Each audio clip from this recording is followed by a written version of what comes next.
Bonjour, Kinamagan and Dishnikas, and welcome to this episode of Reading Tier 2 Interventions. Today's episode, Week 9, Day 3.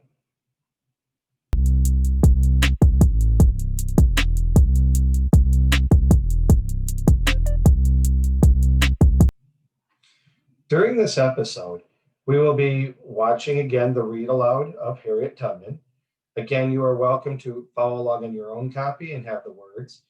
Or if you're very comfortable with your decoding skills, you could read it independently and leave this on pause. Then we're going to ask you to do a quiz based on the answers to that you find in the reading. When we get to this portion of the video, I will ask you to pause the video while you do the questions, and then we'll talk about the answers afterward. The objective of this entire thing is to read for understanding. Now, when you do these questions, it will be acceptable to look back in the text. It's not a memorization task, but it's still a good idea that if you remember the answers as you go. So let's look at what some of our questions will be about. Let's say houses for escaping slaves, how life was different for Harriet as a free woman, how did Harriet Tubman come into slavery, why she used her hard-earned money to help slaves escape, how did Harriet avoid being caught by slave owners, even though there was a large reward, why did Harriet Tubman want to move to the North, what is an abolitionist, what did people working to free slaves use code words, or why I should say, how was Harriet Tubman compared to Moses, what is a plantation, and then you have two that you should write out the answer, like what did Harriet Tubman do to prove her bravery and determination, and why could Harriet Tubman be considered a hero? So have those in the back of your head as you go. And now let's go ahead and read the text. And I guess I should mention before I start the text, if you have your worksheet in front of you, like you should, and you see an answer, bubbling it in as you go isn't a bad thing. Looking for answers in a text is a reading skill that you'll need when you get into middle and high school, and even really in 5th grade. So I'm going to go ahead and play the video. I'll be silent during this part, and we'll go from there. Harriet Tubman and the Underground Railroad, written by Terry Miller Shannon, illustrated by Tad Butler. Born a slave. Long before Harriet Tubman was born, her great-grandmother was taken from her home in Africa. The kidnappers packed Harriet's great-grandmother into a small wooden ship with hundreds of other Africans and sent her to the United States. Once she arrived, she was sold to the owner of a large farm called a plantation. She became a slave. Harriet's great-grandmother was the human property of a man she called her master. All of her children and grandchildren were slaves too. The slaves were forced to do hard labor and were punished cruelly at times. They received no pay, only meager food and housing that was no better than that of farm animals. Many of them were never taught to read and write. Slaves had no freedom to go where they wanted, and sometimes they were not allowed to marry or raise their own children. Members of slave families could also be sold to different masters, breaking up the family. Harriet was born as a slave around 1820. Like all slave children, she could not run and play. She worked all the time. Harriet was a hard worker, but when she did not obey her owner, she was whipped cruelly. When she saw her owner sell two of her sisters, Harriet was terrified that she would also be sold and have to leave her family. Dreams of escape. When she was a young girl, Harriet tried to help an escaping slave. The slave's master threw a metal weight at her, and it struck her in the head. Harriet almost died from the wound on her forehead. For the rest of her life, she had headaches and sleeping spells because of her injury. Harriet's life was harsh, but she had dreams. People called abolitionists, who were against slavery, had begun to speak out against the injustice of owning other human beings. Some abolitionists helped slaves escape to northern states or to Canada, where slavery was illegal. Harriet dreamed of living as a free woman in the North. Slaves went to great lengths to escape to freedom. Some shipped themselves north in boxes. One man, Henry Box Brown, nearly died during his escape when the box he was in was turned upside down for hours. Henry made it to Philadelphia and freedom after 26 hours in his box. One light-skinned slave woman, Ellen Craft, disguised herself as a white man accompanied by a slave. The slave was actually her husband, William Craft. The Crafts traveled by train and steamship and reached Philadelphia on December 25, 1848. When Harriet started planning her own escape, she wanted her husband, a free slave, to join her.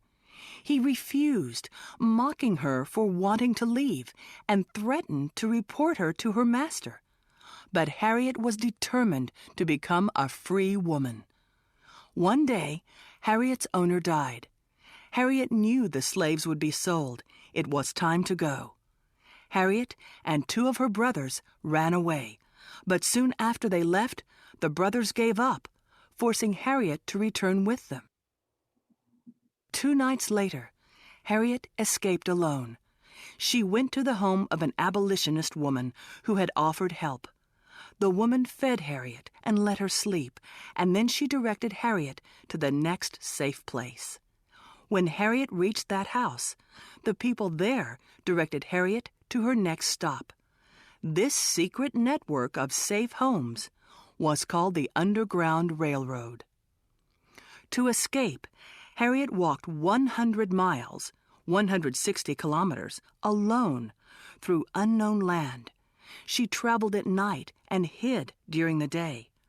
Finally, she arrived at the border of Pennsylvania, a state where slavery was illegal. Harriet was free. Leading others to freedom. When Harriet reached freedom, she was overjoyed. There was such a glory over everything, she said when she remembered that day. The sun come like gold through the trees. Harriet went to work. She cooked, washed dishes, and cleaned people's houses. Now that she was free, people actually paid her to work for them. But Harriet was not content to sit back and enjoy her freedom. She saved the money she earned so that she could help free others. Harriet made 19 perilous trips back to the South, ignoring her own danger in order to become a conductor of the Underground Railroad. She guided escaping slaves from one safe resting place to another. A station on the Underground Railroad was usually an abolitionist's home, or sometimes it was a church or another safe resting place. Some of the stations had secret rooms to hide the escaping slaves.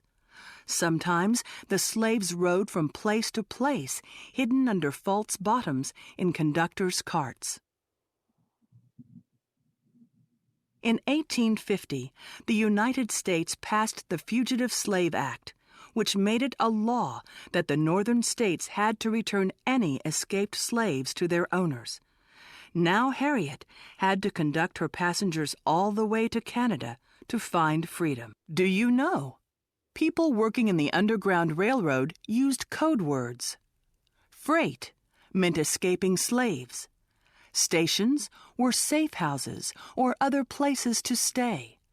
Conductors were the people helping the slaves escape. Lines were the routes north to freedom. How she did it. Many called Harriet a master of disguise.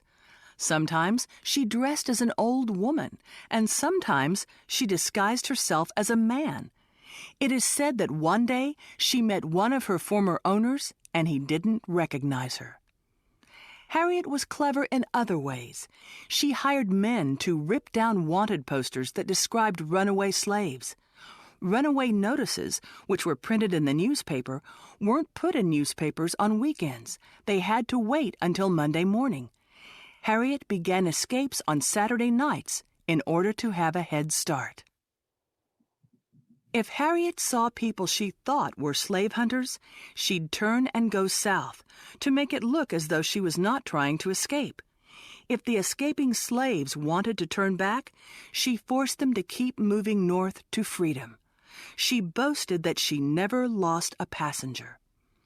Slave owners were furious, and they offered a reward for Harriet's capture, dead or alive. The reward was $40,000, an enormous amount of money for those days. One day, Harriet overheard a man reading her own wanted poster, which described Harriet as not being able to read. She immediately pulled out a book and pretended to read it, and the man left without giving her a second look. Harriet helped many of her own relatives out of the South. Thanks to Harriet, 6 of her 10 brothers and sisters escaped. On one difficult journey, she brought her elderly parents north to Canada. Harriet led about 300 slaves north to freedom. Nothing was more important to her than helping others become free. One famous abolitionist, John Brown, called Harriet Tubman one of the bravest persons on this continent. People called Harriet the Moses of her people, because like Moses of the Bible, she led her people to freedom. The end of slavery. On April 12, 1861, the Civil War began. The North and South fought each other over the right to own slaves. During the war, Harriet worked as a nurse for the North's Union Army. She was also a spy, scouting out the Southern Army's weapon warehouses, and she continued to travel into the South to lead slaves north. Do you know? How many slaves escaped to freedom via the Underground Railroad? No one knows. While it's true that many reached the North and became free, some did not. Many escaping slaves were discovered, captured, and returned to their masters. Others died while trying to flee. The exact number of Underground Railroad successes is unknown because secrecy was so terribly important. When the Civil War ended in 1865, slavery became illegal in the United States. Harriet remarried and lived in Auburn, New York. She sold vegetables door to door. Harriet was very poor, yet she turned her own house into a home for needy freed people. She worked for aid and education for freed slaves. Harriet also fought for the right of women to vote. Harriet Tubman died March 10, 1913. She devoted her long life to freedom. She will always be remembered as a true hero.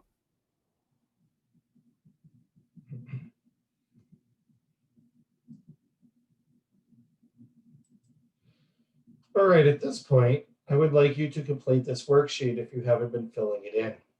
What I will ask you to do momentarily is to pause the video, select your answers, including writing out your answers at the bottom, on the back side, or on a separate sheet of paper, and then we will discuss your answers.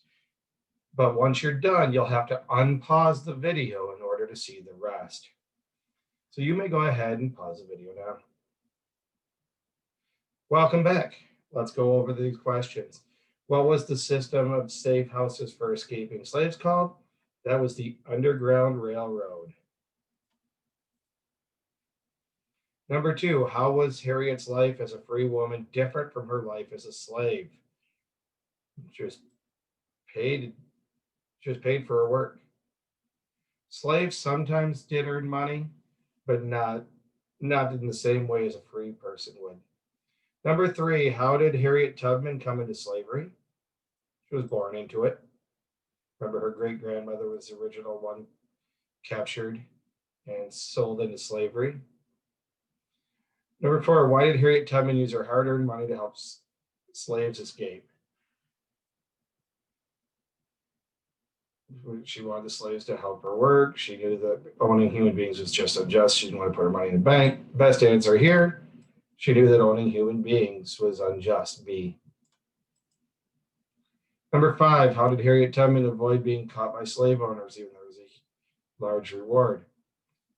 So we have clever about disguises, knew how to trick people who were looking for her, hired men to rip down posters. And this, all of those are true, so we want to choose D, all of the above. Number 6, why did Harriet Tubman want to move north? She wanted to be a nurse, have relatives, or wanted to be free. She would be free there. Should be free there, C. Number 7, what is an abolitionist? Person against slavery is your answer here, A. Number 8, why did people working to free slaves use code words? Well, you don't want other people to know what you're talking about, so it's D. Number 9, how was Harriet Tubman compared to Moses? She led people to freedom. And obviously this requires a knowledge of the story of Moses to make that comparison. Number 10, what is a plantation? It is a large farm owned by a wealthy person where the work is done by others. And when we think about plantations, we also think of antebellum South, the war, and slavery. Although technically a plantation could pay its employees. Number 11, what did Harriet Tubman do to prove her bravery and determination? For me, and you may have a different answer, for me, the idea that she kept going back into the South once she had been freed shows her bravery. There's a lot of us watching these videos and reading about Harriet Tubman that would not have had the guts to do that. We'd be like, we're free, we'll go and stay free. Also, the idea of determination is at the beginning of the story, we see that she has to take several efforts before she starts being successful. And then she keeps going. She's determined to get as many out as she can. Number 12, why could Harriet Tubman be considered a hero? For me, and your answer might be slightly different as long as you justify it with the text, the idea that she freed the slaves, at least those individual slaves, not all of them, obviously, and she worked as a spy she served the Union Army. Many people consider military personnel to be heroic, and that should also be given to, that consideration should be given to Harriet Tubman. Looking at the answer key, there is obviously nothing for answers will vary for what we just talked about, and we covered that pretty well in number 11. This concludes week 9's reading interventions.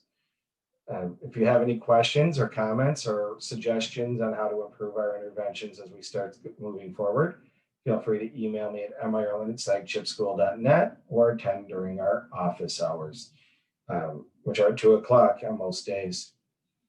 Hope you all have a minute. Baba P.